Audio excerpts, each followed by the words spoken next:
This is Dr. Grande. Today's question is, can I analyze the case of Pete Absalon? He is the topic of an article written in Outside Magazine titled The Death of Pete Absalon. Just a reminder, I'm not diagnosing anybody in this video. Just a reminder, this is TrueCrimeKing. How we doing this morning, guys?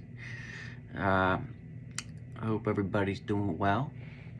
We're going to be doing a Dr. Grande reaction this morning. Starting off the Monday with a boom, with a bang, with a triple bang bang, right? Okay, so hiker kills mountain climber with a single rock throw. Let's find out how that happened, right? Here we go. Only speculating about what could be happening in a situation like this. If you enjoy this video, please like it, subscribe to my channel, and consider supporting me on Patreon. I will put the link to Patreon in the description. Oh, and just in case you guys are wondering, I'm still waiting for YouTube to change everything over on my account from hitting 1,000. I plan on doing a live stream probably in the next week or so, just to try it out, and then maybe start doing some of them. And I'm working on getting some merchandise up if any of you guys are interested in that. And for this video, first I'll look at the background of this. And Isabel, I haven't forgotten about you. If you want to be a moderator still, let me know in the comments. Case, move to the timeline of the incident, then offer my analysis. Peter Absalon was born in St. Paul, Minnesota in 1960. He mostly was raised in Texas and Maryland. He went by the name Pete. Maryland, here we go. As a teenager, Pete became interested in hiking and mountain climbing. In 1983, he graduated from George Washington University with a bachelor's degree. He became a climbing guide at Seneca Rocks in West Virginia. In 1986, he met a woman named Molly. The couple would marry in 1988. In 1990, the couple moved to Lander, Wyoming, where Pete took a position as an instructor at the National Outdoor Leadership School. He was an avid climber who spent a lot of time training and teaching others how to climb safely. He traveled all around the world on various climbing adventures. In 2000, Pete and Molly had a daughter named Avery. After this, Pete was even more cautious with his climbing activities. In May 2007, Pete became the Rocky Mountain Regional Director at the school where he worked. Now moving to the timeline of the incident. On Saturday, August 11, 2007, 47-year-old Pete and a 30-year-old instructor at the school where he worked named Steve Harrelly were climbing in the southern end of the Wind River Range near Lander, Wyoming. Specifically, they were on Leg Lake, which was an area that local residents would climb occasionally, but it was not a popular attraction for climbers in general. Pete was familiar with climbing in various parts of the world, including Wyoming, but he had never attempted this particular climb before. He planned his route carefully. Pete and Steve had known each other since 2001. Both men were excited about the adventure. The men reached a point where the climb was getting particularly difficult. Steve left his 2 dogs at the base of a cliff as the men continued up a steep ascent. Damn, he brought 2 dogs with him on a difficult hike like this? Going up a mountain? They never done it before, right? That's it. I don't know if I would have done that, right? decided that their goal for the day maybe the second or third time would be a grassy ledge, which was about 150 feet away. The men were about 800 feet above Leg Lake Basin. At this moment, the lives of these 2 men were about to intersect with other people who were not far away. 23-year-old Luke Rodolph was in a group of 8 adults and 4 children who were hiking in the area that day. Included in the group were Luke's brother Aaron, a cousin named Eli, and a family friend named Eric McDonald. The group had been hiking in the area since Thursday, August 9. On Saturday, August 11, Luke and Aaron wanted to take Eli and Eric to Leg Lake. The trail did not continue all the way to their destination. After leaving the trail, the group of 4 did not see any other people. They reached a cliff that had a view of the lake. They stayed there for about a half hour and threw several rocks toward the lake. Okay, so the one group was trying to throw rocks, to make it into the lake. Throw rocks into a pond. That's normal, right? I mean, I've done that before. Or you try and like skip rocks. But if you're up high, you want to try and throw rocks into the lake or the pond. That's normal. At about 5 p.m., the 4 men hiked to another cliff about a quarter of a mile away. This cliff had a 15-foot overhang above the basin. They thought that it would be an ideal place from which to throw rocks. Luke looked over the edge and didn't see anybody. He grabbed a 15 to 20-pound rock and threw it over the edge. Okay, hold on. When I'm talking about throwing rocks into a pond, I'm talking about rocks that weigh like a pound, maybe. You know what I mean? You can't throw a 15 or 20 pound. I mean, imagine picking up a 15-pound dumbbell, right? How far you think you're gonna throw that? You're not gonna be able to throw that more than 10 feet at most, right? So they must have been just dropping these off the edge of this cliff.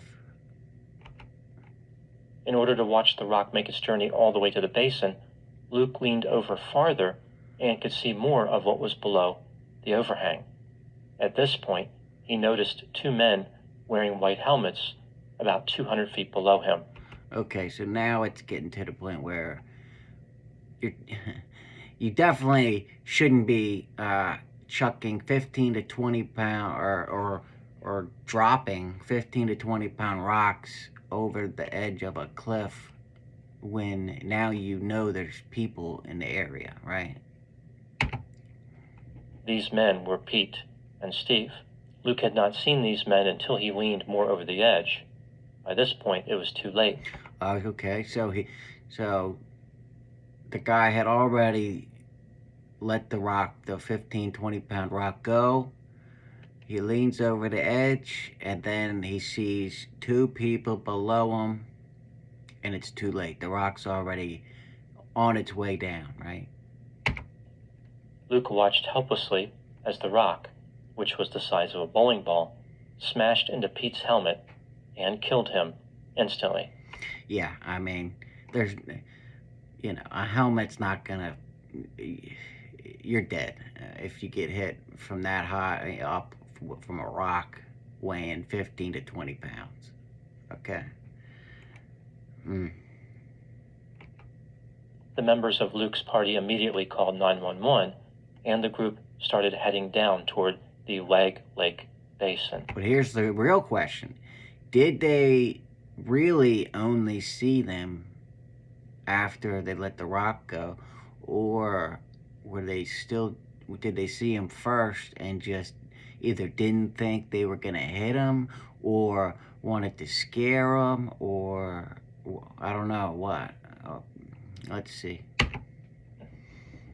After the rock smashed into Pete's helmet, Steve was disoriented for a moment after hearing the crashing sound.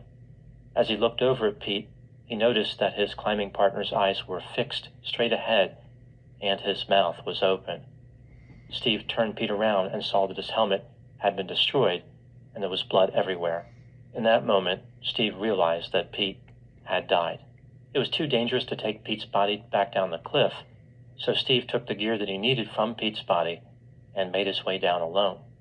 It took him about an hour to get to the basin. Yeah, well, you're not going to be able to carry dead weight like that by yourself down a mountain,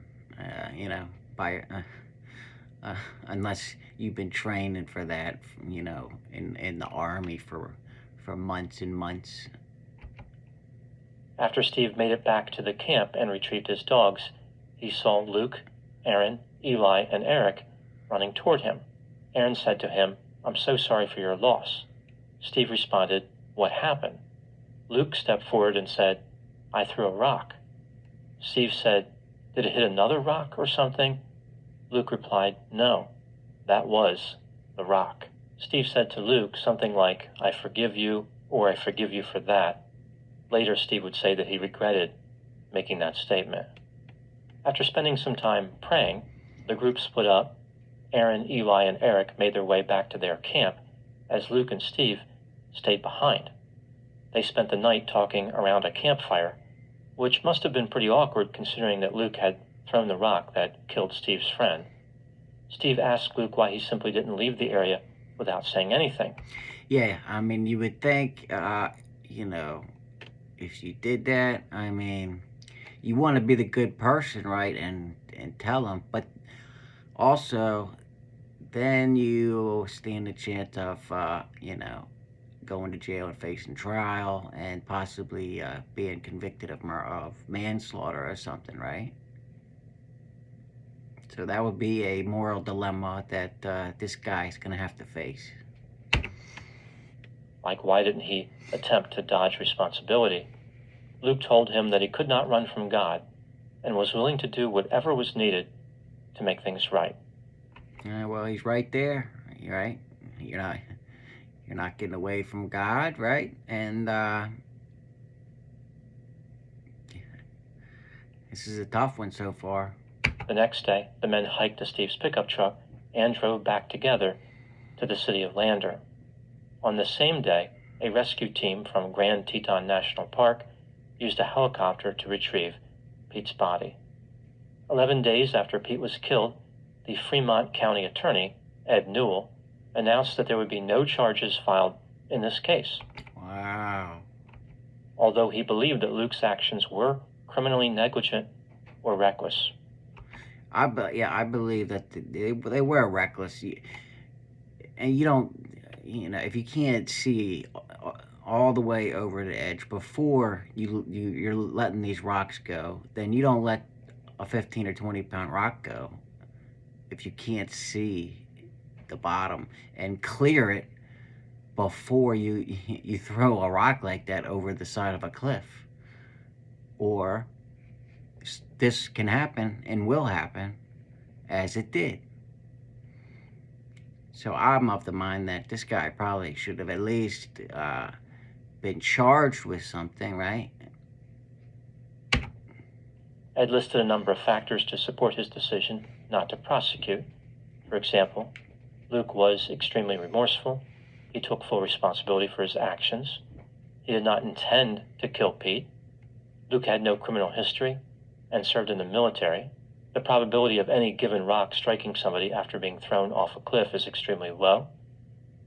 Yeah, but still, he didn't check first, and a 15 or 20 pound rock is no small rock, especially from that high up. And he was not sure how society would benefit from Luke being incarcerated. It just seemed punitive to put him in prison. Well, the point of prison is not for society to benefit. It's for people to, serve a punishment for something that they did, right? It felt as though this case was more appropriate for civil litigation. It was not really in the realm of the criminal justice system. According to Pete's wife, Molly, Ed told her that he was not sure he could convict Luke, like maybe he couldn't convince a jury, because everybody throws rocks. Well, what I'm saying is it should have at least been brought to a jury and then let them decide and go over all the evidence, not just have one person make a quick decision on it, right? Molly was not pleased with the decision not to prosecute. I mean, think about it. Think if that was your husband or your son that was just killed because somebody threw a rock over the edge of a cliff without looking first, right? You would want something done to the person, right? She believed that Luke should have been held accountable. Which she did. Later, Molly remarried and moved to Idaho. Luke continued to express remorse for his behavior. After the incident, he worked as a landscaper in Casper, Wyoming. Now moving to my analysis. The outcome of the Pete Absalon case has led to a lot of division. There are two different debates in the... Yeah, before he gives his opinion, put in the comments what you guys think. I know there's either two sides. You're either going to agree with what happened, no charges, or you're going to agree with me that it should have, charges should have probably been brought, and the court should have at least taken a look at all the evidence. That's what I believe. The situation. One debate is about whether or not Luke actually committed a crime. The other debate involves the issue of facing the consequences if a crime had been committed. So yeah, let's think about that. So what could they have charged him with? I'm not a lawyer, but negligent, some kind of negligent, behavior. I mean, he didn't check first before chucking a rock. I mean, somebody's got to be held accountable for that, for killing somebody. 'Cause, I mean, I know he didn't intend to, but he did, right? Like, should Luke have been prosecuted even if he was responsible? I will examine both of these issues, starting with the debate over guilt and innocence. Let's take a look at the factors both for and against the idea that Luke committed a crime when he threw the rock that killed Pete. Starting with the inculpatory factors. Inculpatory, so... Luke admitted that he threw a 15 to 20 pound block of granite from a cliff overhang down into a basin. This was not accidental. He picked it up and deliberately launched it over the edge. Without checking first, obviously, because he didn't know they were down there. If he would have looked first, he would have known, and it wouldn't have happened. There was no reason to do this other than entertainment value. It wasn't like he was fighting off a bear who was scaling the side of the cliff. The rock that Luke threw over the edge is the one that struck and killed Pete. Luke admitted that he saw the rock slam into Pete. It wasn't like the rock that Luke tossed hit another rock, which in turn struck Pete. This would have made it much more difficult to predict. The rock that killed Pete was the same one that Luke sent over the edge. And I didn't hear him say anything about like Luke yelling down, saying there's a rock coming, or anything, or giving some kind of warning, trying to warn him before the rock hit him, right? Any reasonable person would have known that a 15 to 20 pound rock thrown from a high elevation could be lethal. It's not like Luke was expecting the rock to float up in the air. The rapid and uncontrolled descent of the rock was part of the fun. He wanted to see it bounce into the side of the cliff and continue to the basin. Even though Luke looked over the edge before throwing the rock, he did not look far enough. He didn't see the bottom line. He didn't see the bottom because that's where they were. He did not actually see the area where the rock would be traveling until after he threw it. Luke did not think anyone was there, but he didn't know for sure. If he had just taken a moment to look all the way, he would have seen Pete and Steve. That's all he had to do, right? Just lean over a little farther. It would have took him an extra second or two. And Pete would still be alive. Now moving to the exculpatory factors. The area where Luke and his companions were hiking did not see a lot of foot traffic. It is estimated that only about one climbing party a year enters the Leg Lake area. To me, that doesn't mean anything. You still check, I mean, you still check, especially if there's a trail down there, right? Luke believed that no one else was near him and his party. Again, his group had not encountered any people since leaving the trail. Again, I don't care about that. You never know. It's a hiking trail, right? You're not going to see people until they walk up to you or past you, right? Chances of a rock thrown from a cliff striking and killing someone are very low. I agree. But you still check, in my opinion. One study showed that 7% of mountain climbing fatalities are caused by falling rocks, so it's not unheard of, but very few cases involved rocks that were thrown. Intentionally thrown. Yeah, there's rock, you know, when you're climbing a mountain, rocks fall all the time. You know, you see the movies and, you know, they yell rock and then they cover their head, right? But this was an intentionally thrown rock. Often, Big ass rock. the rocks fall because hikers accidentally make contact with them as they're climbing up. So one hiker will accidentally cause a rock to fall, and the rock will strike another hiker below them. A lot of factors had to align for the rock that Luke threw to strike and kill Pete. A person could have stood on that overhang and threw a rock every second for 1,000,000 years and not fatally struck someone. Yep, but I still, that doesn't matter to me. He still should have checked. To say that this was a low probability event is the understatement of the millennium. I agree. It was closer to a one-time in the history of Wyoming event. I agree. Even though Luke did not properly view the path that the rock would take, he did look before throwing.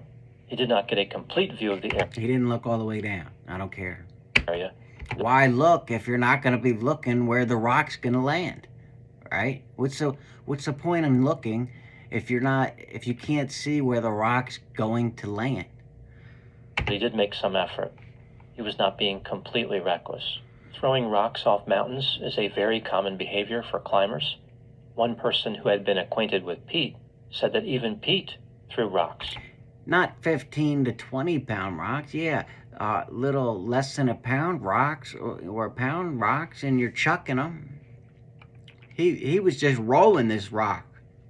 You're not throwing a 15 or 20 pound rock. You're rolling it, or barely throwing it a couple feet. Although he looked before doing it. When considering all the evidence, do I think that Luke committed a crime? All right, real quick. What do you think Grande's gonna say? When he killed Pete with the rock? Yes, I Oh, he agrees with me. Holy shit. believe Luke's actions rose to the level of criminal. It was his responsibility to verify that no one was in the path of the rock. Yeah, he should have looked where the rock was going to land, where the people were standing. That's where he should have looked before he let the rock go. That's what makes this a criminal action, in my opinion, and apparently in Dr. Grande's opinion as well. Imagining a different scenario may bring clarity to evaluating this case. For example, if Luke had been launching rocks using a small cannon, and one of those rocks struck and killed someone, I think many people would believe he was guilty of some type of crime. However, because he used gravity to accelerate the rock, people think that he wasn't guilty. I think he was guilty. If you agree with me, please hit the like button. If you don't, please comment and tell me why, because I know there's going to be a lot of you that do not think he was guilty of a crime. But I'm sure there's going to be a lot of you that agree with me. So we'll see. The use of gravity seems natural, whereas the use of a cannon is clearly intentional. In reality, the use of gravity to propel the rock is no different than the use of a cannon. Especially from a cliff. You know what I mean? They're almost going to be going the same speed, right? Both are predictable, and both result in a rock traveling at a speed that can cause a fatality. Luke knew the effect that gravity would have on the rock. As a matter of fact, he was counting on it. There is no such thing as a gravity defense. Moving to the next question, should Luke have been prosecuted? That's like people that stand on those overpasses over a highway, right, and drop a brick, and then it goes through the windshield and kills somebody, right? They got prosecuted, right? I don't see a difference here. Well, I mean, maybe they were doing it intentionally, right? To try and hit a car, but it's the same thing almost, you know. I know the guy didn't do it intentionally, or that's what he's saying, but he still was throwing these rocks and not looking at where they're going to land.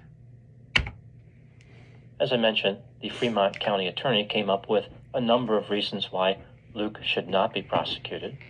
Luke's high level of remorse, a low probability of the event, no criminal history, no intent to harm, and Luke's military service. I think the unlikely nature of the event and the lack of intent to harm support not pursuing charges, but the other factors are more relevant for sentencing than they are in a decision to prosecute or not. I believe that Luke should have been prosecuted because his behavior was reckless.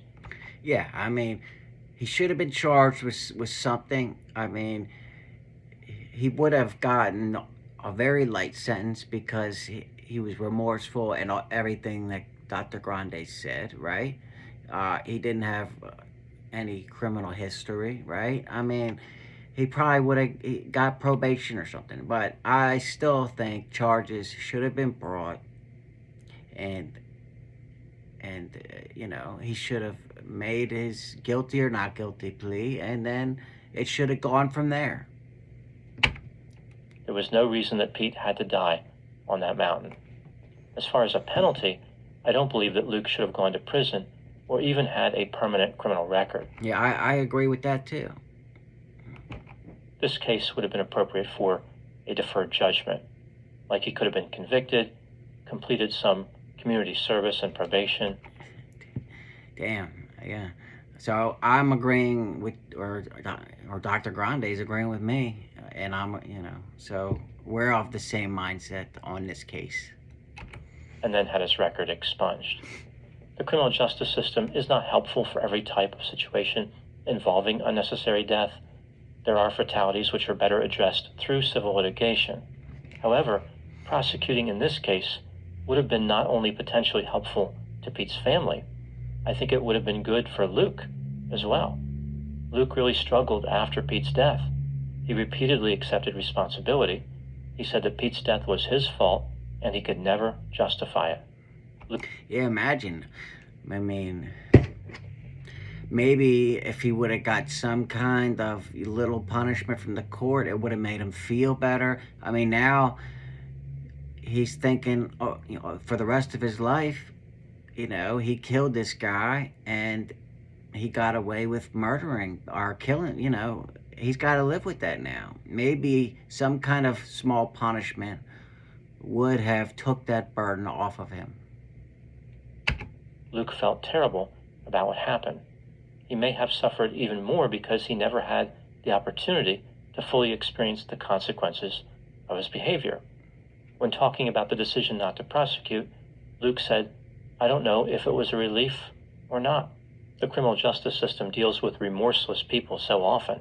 It's hard to imagine someone like Luke, a person who actually desired to be held accountable. It's almost like the system did not have any way to deal with him. Luke is one of the few perpetrators that probably would have suffered less by being sent to prison, because outside of prison, he has to face his guilt and shame without any mitigating factors. Now moving to my final thoughts. The case of Pete Absalon involves a reckless death of a dedicated mountain climber. The perpetrator's recklessness was enough to outweigh all of Pete's safety efforts, like wearing a helmet. The rock-throwing offender was not a remorseless or callous person, but did act impulsively, which can generate the same result. Luke wanted to watch a rock speed toward the ground, but instead watched his impulsivity destroy an innocent life. He got it right. Nail on the head. Well, that's it for this one. I hope you guys liked it. If you did, smash that like button for me. And until next time, guys, True Crime King out.